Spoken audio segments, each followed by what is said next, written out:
Scream Demons, and welcome to the Screams from the Basement podcast with Sam and Casey. I am one of your creepy co-hosts. I am Casey. I'm Sam the Damned, and let's get screaming. Let's get screaming, as today we are talking about Troma Entertainment's toxic hero of superhuman size and strength, celebrating 40 years last year, and now more than ever does the world need a hero like the Toxic Avenger. Lucky for us, Toxie has been hitting comic book shelves with the ongoing Ahoy comic, the Toxic Avenger, and Toxic Crusaders comic book series. We are beyond excited to welcome the writer of these comics, Matt Bors, to the basement to talk about all things Toxie, including the ongoing series, toxic team-ups, and bringing Toxie into modern times. Matt, welcome to the show. Thanks for joining us. Thanks, guys. It's great to be here on the Screams podcast. Yeah, how's it Oh going? yeah. It's going great, man. We've had some great comic books over the last year or so to read from you.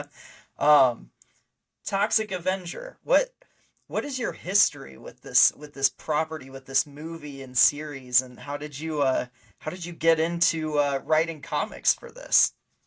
I'm 42, so basically, like a lot of people my age, I think I saw it. I rented it on VHS when I was super young, and I don't remember seeing it for the first time. I was born in '83, and the Toxic Crusaders cartoon comes out in '91. I definitely saw that on TV, and I had a couple of the toys. It was very Teenage Mutant Ninja Turtles adjacent, which I was also into. I was basically the people the part of the people keeping them in business buying all this plastic crap. And I don't know that I saw one before the other. I mean, I did see Toxic Avenger when I was super young. Back in those days, you just, if you had a cool parent, at least, you just point to what looks cool and rent it. People didn't care as much then. And Toxic Avenger has some of the coolest covers on the shelf, so you wanted to see it. And it just kind of stuck in my head for a long time. I mean, like a lot of movies have, but there's certain ones that are sort of in my wheelhouse. Like I've had ideas for how to do them myself, especially as a comics creator. And as I was a political cartoonist for 18 years, and I quit that in 2021, and I started thinking about proper comic books, something I always intended to work into, but I just started doing political cartoons when I was 19 and had luck with it, and it took off, and that became my career in comics for a while, which was really a career in media. Newspapers and Mhm. websites were printing them as opposed to like working in comic books. So as I started to think about comic books and what I could do as a writer or a creator, I'm an artist too. Um, I do a creator-owned book with Ben Clarkson called Justice Warriors, which is like a dystopian mutant cop satire in the vein of like RoboCop and Judge Dredd. And one of my top ideas was like Toxic Avenger. Like no one's doing anything with this. I couldn't believe that no one had done anything with it in so long. So I pitched Lloyd Kaufman kind of cold in person at San Diego Comic Con 2 years ago, and to my surprise, it worked out. I pitched them a multi-year storyline that involved reviving the Toxic Crusaders into a new kind of world, new origin. And to my surprise, they went with it. Everything went off, without a hitch, basically. And now I'm getting to do it. We run in both series, and we're, what comes out next? Issue 4 of the ongoing. I'm writing issue 8, and we're doing a Toxic Crusaders miniseries, and plans to do more beyond that.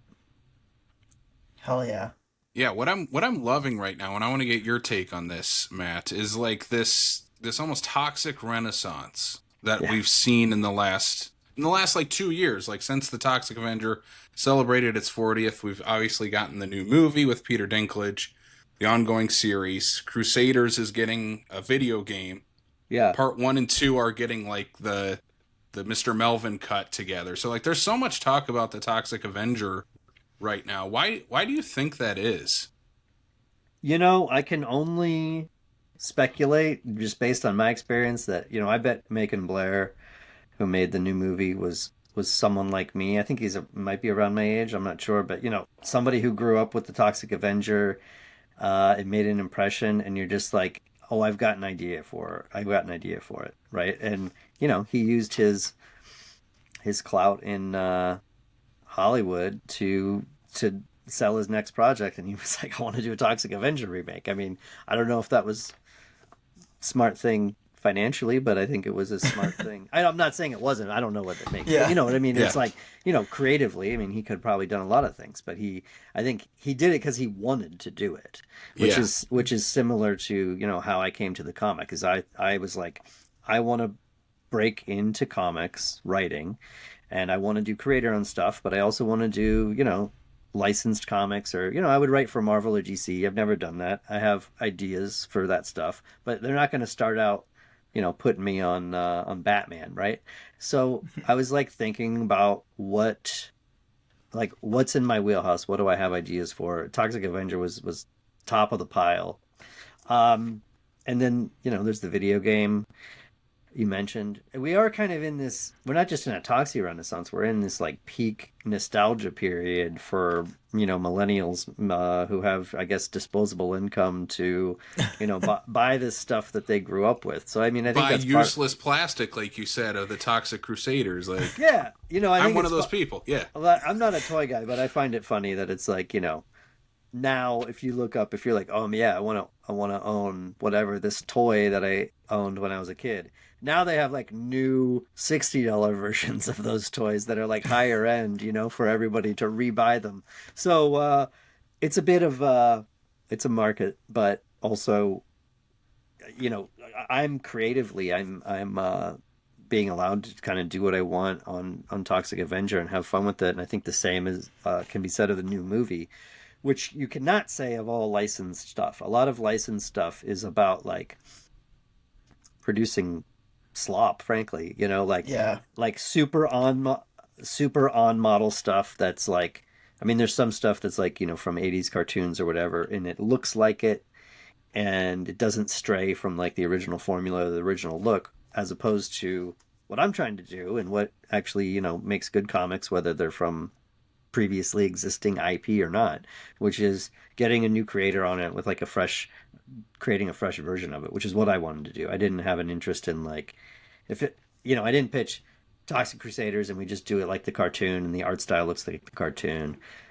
The video game is more like that. So, it's no hate to them. I mean, it's fun. And I think, if you want that, that's all good. But like, I want to write something that feels a little different. And I'm certainly not going for like the kids cartoon. We're making it gross and violent and all that. yeah. Yeah, 100% you are. I love how goopy and gross this series is. Another thing that I really love that you're doing is like, it's not the same as it's Toxie in the 80s. Like, you've brought him into the modern world. There's prank shows on YouTube, and Melvin, like, the tutu is a choice. Like, Melvin is maybe a little genderqueer, like they're punk teenagers. What was it like bringing Toxie in and keeping that edge, keeping those elements, but bringing him into the modern world? What, a lot of it just kind of fell into place, from how it was set up originally. I mean, I definitely think what I do in the first volume is, a different tone than the original movie, certainly. I'm not trying to do the original movie. Like, the way I've described it is, they're doing what they call grade Z cinema, which has a certain, like, the cheapness of it, the schlockiness of it, the badness of it is what makes it charming and why people love that stuff. But like, you can't intentionally make a bad comic, I don't think, like in the same way, like special effects work differently in comics. You don't have a budget. You don't have a special effects budget. You either draw things that look cool or you don't. And also, you're spending 2 hours with the guy in a movie, but like in a comic book, as it goes on month to month, you're spending more time with the characters. You have to kind of I think give them like more richer internal lives, and there's inner monologue and narration from Toxie throughout it. So I had to like characterize them more, and like I said, some of the things fell into place. I mean, the bullying thing, it just made sense to make it like online, not just because online is of the present, but like that intensifies his humiliation. Like he's said to have like not just been bullied online, but like that he's become the subject of this like prank that went like mega viral, and everybody knows who he is based on that. Um, and then you mentioned the tutu. It's like Melvin is. I mean, the original characterization of him is pretty strange and definitely wouldn't fly today. Yeah. But Yeah. it was like I wanted to make him a bit of an outcast, but uh, yeah, like he just happens to be wearing a tutu on that day. He's actually trolling like his school because we go into a flashback. He's wearing it and he's like trolling his school and disrupting this like award ceremony for the football team because he's kind of lashing out at his bullies, and so that's where that came from. And I lean into the junkyard home thing. That's kind of from the cartoon more, which is like Yeah. his mom runs a junkyard, and their name, I don't know if it's their Christian name or their nickname, but their last name is Junko, Yeah. coincidentally. So him and Yvonne are hanging out there a lot, and it's kind of like, maybe he found it in the I don't know if I say or not, but it's like, they're finding discarded stuff in junk piles, and they kind of hang out in the junkyard and get high. They're like the outcasts of their high school. Yeah. I love that. Yeah, I mean that's one of the big differences is the characterization of Melvin, where when he becomes the Toxic Avenger, he's still Melvin versus in the original movie he just becomes the Toxic Avenger at that point. Like he Yeah. really loses almost all of Melvin at that point. Well, Which I was just at a screening of it, which was so cool. It was the first time I saw it on the big screen. And what's what you notice is that there's Melvin before he's transformed. Then there's like the Toxic Avenger who doesn't talk and just goes like roar. And then there's also like a third characterization of it, which they clearly thought of, I guess, maybe halfway through, because he's like his face is not on screen, but then there's like a normal voice talking, which is definitely not the actor from the. So he kind of becomes, in some scenes he's more of a monster, but then he also just like talks normally sometimes. So anyway, I kind of wanted to streamline the concept, and yes, he's not. His brain is not necessarily changed. He's the same guy. He just happens to be a hideously deformed creature of superhuman size and strength, as they say. And also, the artist Fred Harper. This was kind of his choice, but he made him real huge and buff, and he's kind of I don't know. He looks like he's like 7 feet tall and 230 pounds of muscle, which again is a lot easier decision to make, a change to make in comics than if you're doing this in a movie. Yeah. Yeah. how did you guys decide on that art style? Because even Toxie's head is obviously even more exaggerated. He's like super lopsided versus the movie kind of has like bumps and stuff like that. Like he's way more lopsided in the head department. That's Fred Harper, kind of messing around with anatomy and everything. I do covers and everything, and I can't really replicate what Fred is doing, so I don't even try. I mean, my Toxie is a little bit based off of the cartoon. I mean, I think his is too, in the sense that, like, if you go back and look at the original, he's like brown. He's not even green. But I think a lot of us think of Toxic Avenger as a green-skinned guy with boils and pustules, and like the eye is, his left eye is moved and bulging, drooping down. So, all those elements are there. We sort of emphasize the tutu more in some iteration. Like in the Toxic Crusaders cartoon, you can barely tell that he actually has a tutu on. So, we're pulling different elements from it. A lot of the physical features were Fred Harper's choices as the artist. Yeah. Well, and you bring in like the Crusaders too, especially by the end of the like first arc. Um What was it like getting to like redesign those with Fred and bring them into the comic book world? Oh man, I loved it. That was part of my original pitch is that the excuse me, that we do a toxic train derailment and there's a chemical waste spill essentially in this town of Tromaville. And that's like the origin story for a lot of the heroes and villains. Um, and there's not a ton of characterization of the characters in the original cartoon. Like Junkyard Mm. is just said to be a homeless person merged with their dog, and then like that's the end of it. And No Zone is like a pilot that flew into whatever, Yeah. I forget it, the exact. So in ours, it's like, well, No Zone's not a pilot, but he's the train conductor, right? And then he's like a young rail worker. And then no, Junkyard, we gender swap and make a homeless woman and her dog for no real reason other than I just thought it would be interesting and to kind of, there's mostly male characters, so changing Junkyard up without feeling like you're violating something that's sacrosanct to too many people. I mean, Yeah. if we get like the lunatic that's like, you changed Junkyard should be a man, we're dealing with a seriously unhinged individual at that point. um Right.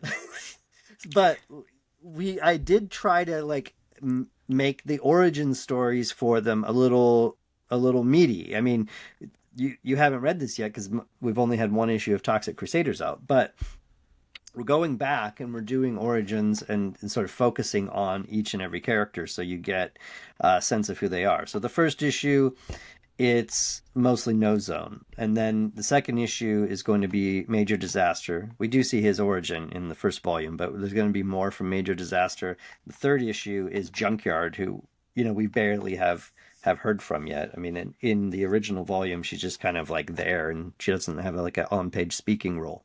So trying to flesh out these characters, and I think, it's true to the sensibilities of Toxic Crusaders, but also we're changing the origins here and there, or making some of them women, like the two villains from the cartoon Bonehead and Psycho are both women in the Crusaders comic. And they're redesigned. They're all redesigned by Tristan Wright mostly. I mean, some appeared on the page first with Fred Harper in the first volume, but Tristan Wright is the artist on Toxic Crusaders. He's going wild with a lot of these designs are just amazing. So they're both really great. Yeah. Yeah, I love them because when I first started reading the Toxic Avenger comic, I wasn't expecting Crusaders to show up, let alone be in this R-rated world, which I feel like is like the proper. It's like the most logical thing to do with those characters now. If you're going to throw them into the comic book world, combine them with that R-rated sensibilities of the original Troma movies, which it's still crazy that they made an animated series for children out of a Troma movie.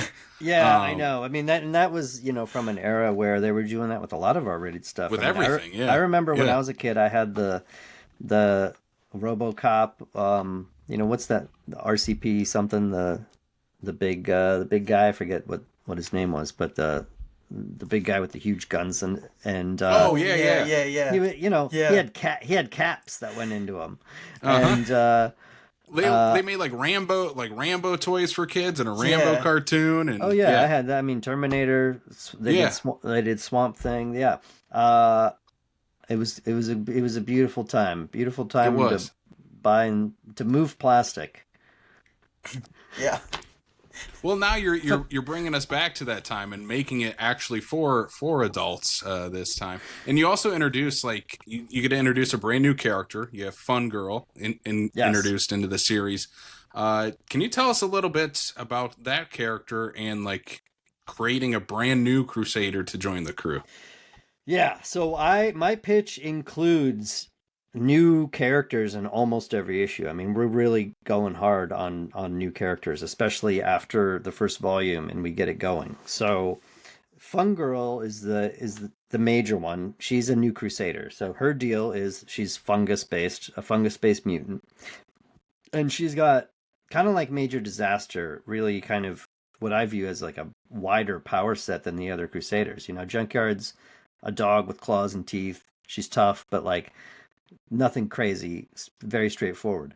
Major Disaster and Fun Girl have almost like Swamp Thing like powers, right? With Major Disaster, he's kind of like Swamp Thing. Fun Girl is she can control fungal networks. She can use edible mushrooms, hallucinogenic mushrooms, poisonous mushrooms, medicinal mushrooms, right? So there's a lot of potential there. The key thing about her is that she is the only character so far who intentionally mutated herself and wasn't part of an accident. So she thought this was kind of cool.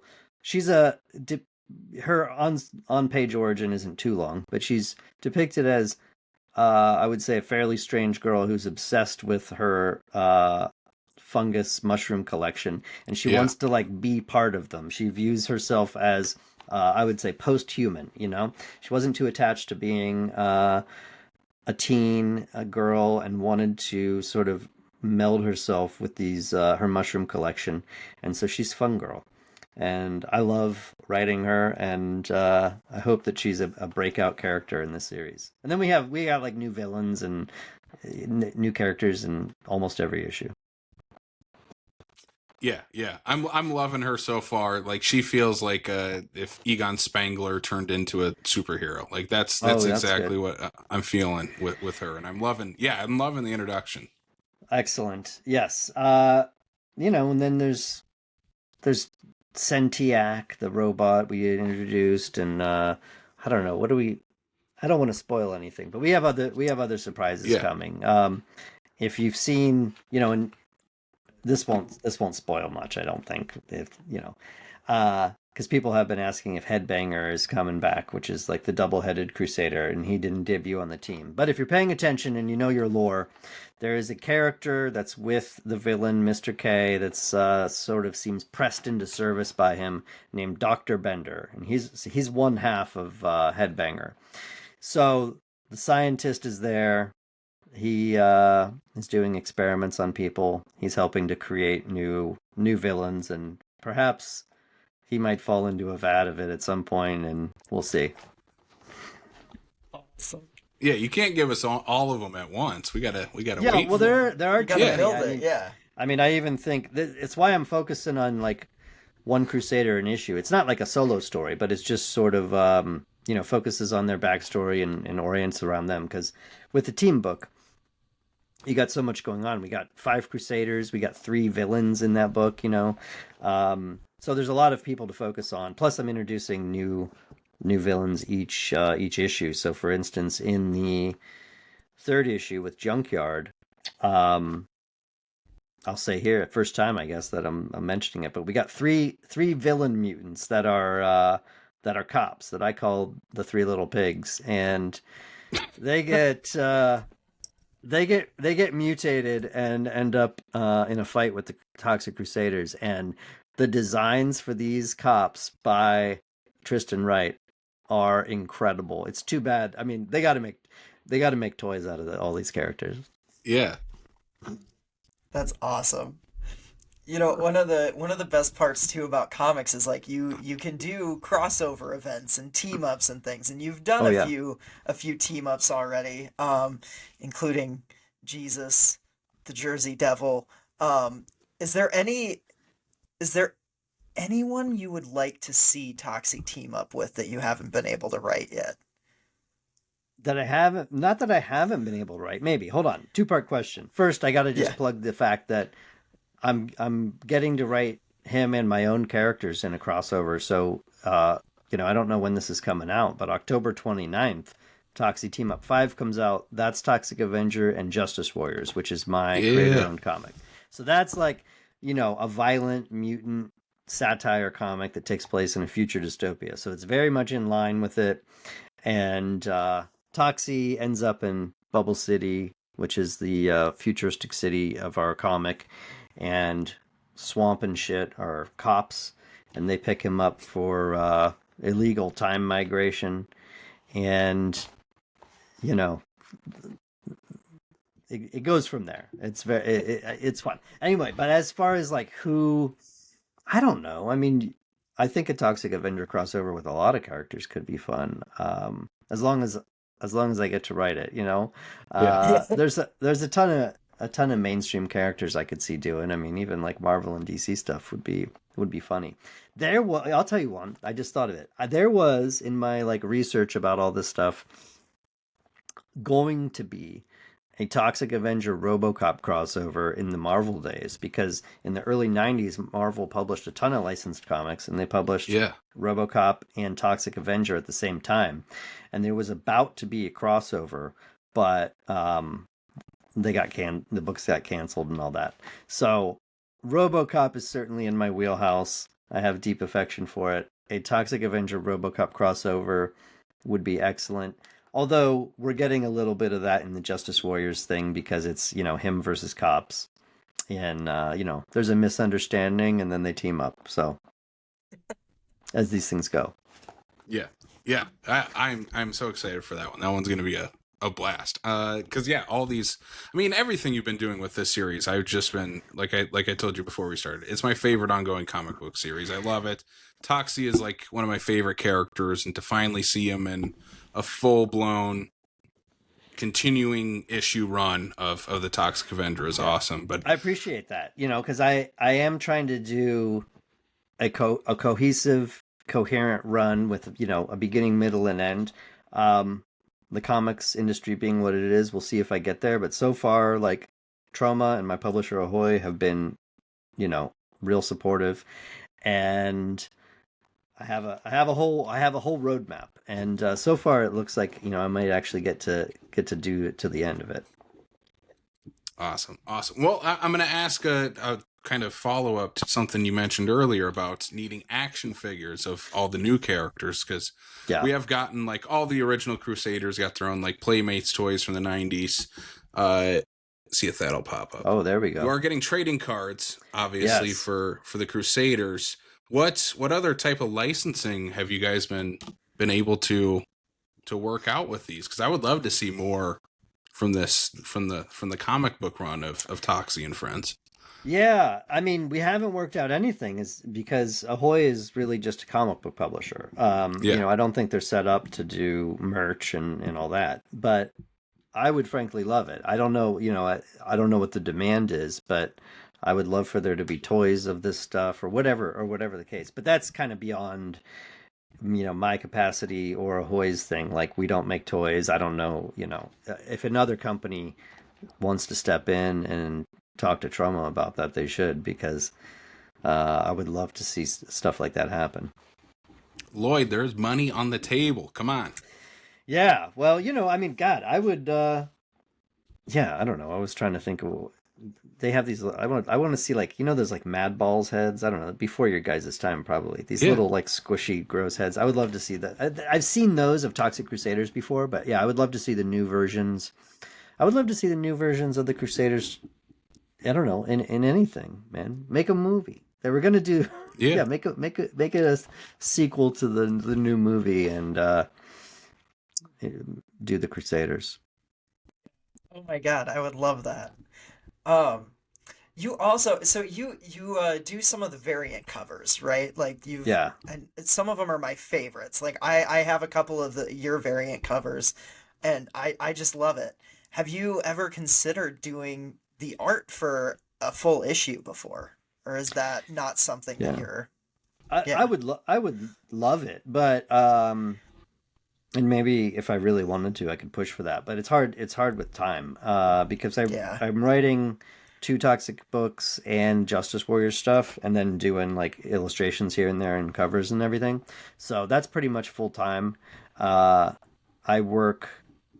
I got little kids and stuff, so I can't be like working all night like I used to in my 20s and 30s and everything. So, there's only so much time, and I can't really justify doing a full issue, I don't think. But that's it, I'm working on something else that I can't talk about that I am supposed to draw. So that's going to take up a lot of my time over the next year, and I'm just going to continue to write. But I mean, I would love to do that if there weren't as many time constraints on me, because realistically it's going to take me I don't know, forever to do. I could do like a page a week, right? And it would take me half a year to do a single comic book.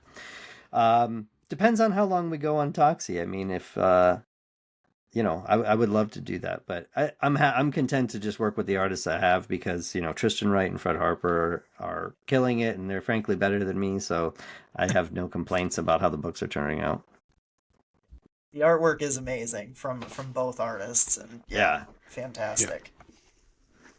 Well, Matt, I have one more question to leave us off with. Yeah. And it's the question we leave every interview off with. Some sort of double feature question. Because we love double features. Obviously, we're big horror fans. That's kind of a big thing for horror nerds. So what two movies would you pair together for an ultimate movie night that would describe like the tone and the world of your Toxic Avenger comic book series? It doesn't necessarily have to have the Toxic Avenger in it. Just two movies that kind of describe the like tone and world of your Toxie. Man, that's a good question, but you're gonna stump me probably because I don't have a huge lexicon of of horror movies in my brain's database that I'm going to pull up, and there's a ton of stuff I love, but that's what's reflective of the tone. Army of Darkness. Yeah. There's one. Very funny and openly satirical and violent, and I would say maybe in the realm of like the tone that I'm going for in some of the books. Yeah. But it's a double feature, so trying to think of something real,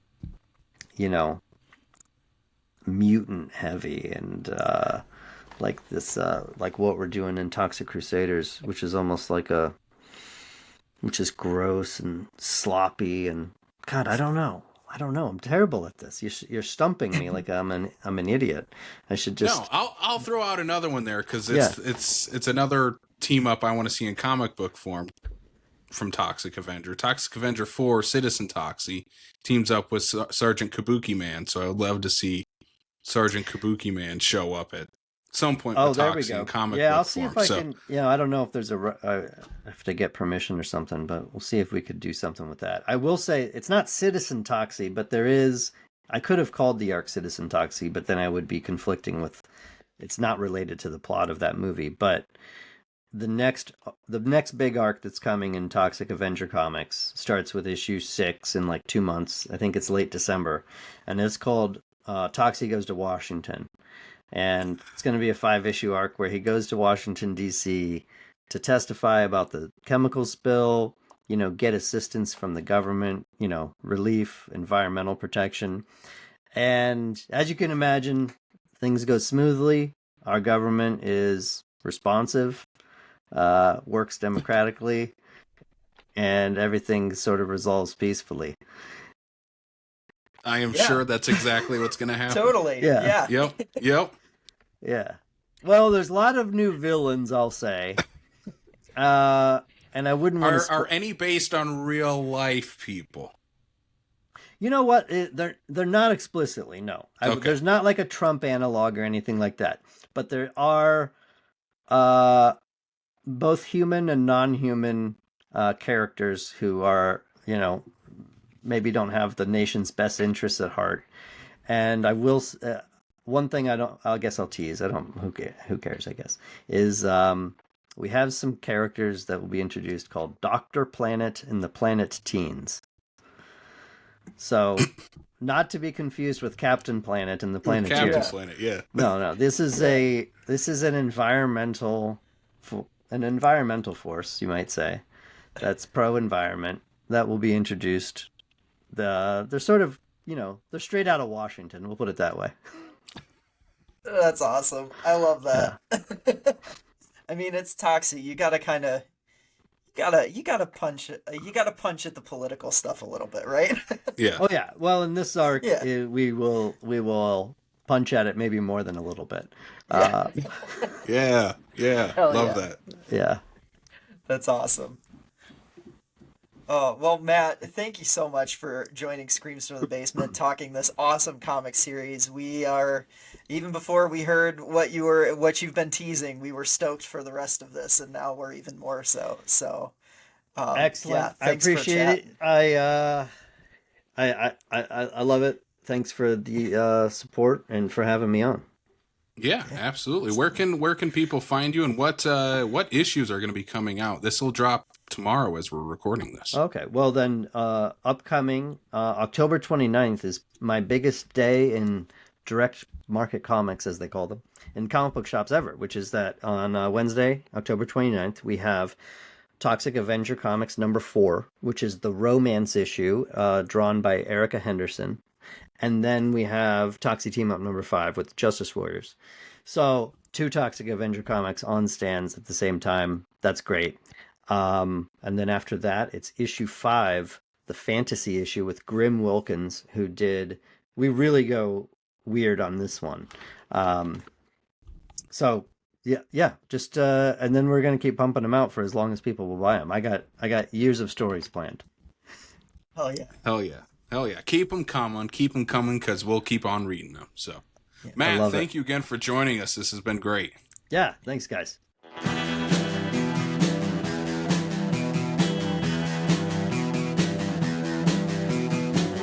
You're listening to the Prescribed Films Podcast Network, home to hundreds of hours of free podcast entertainment.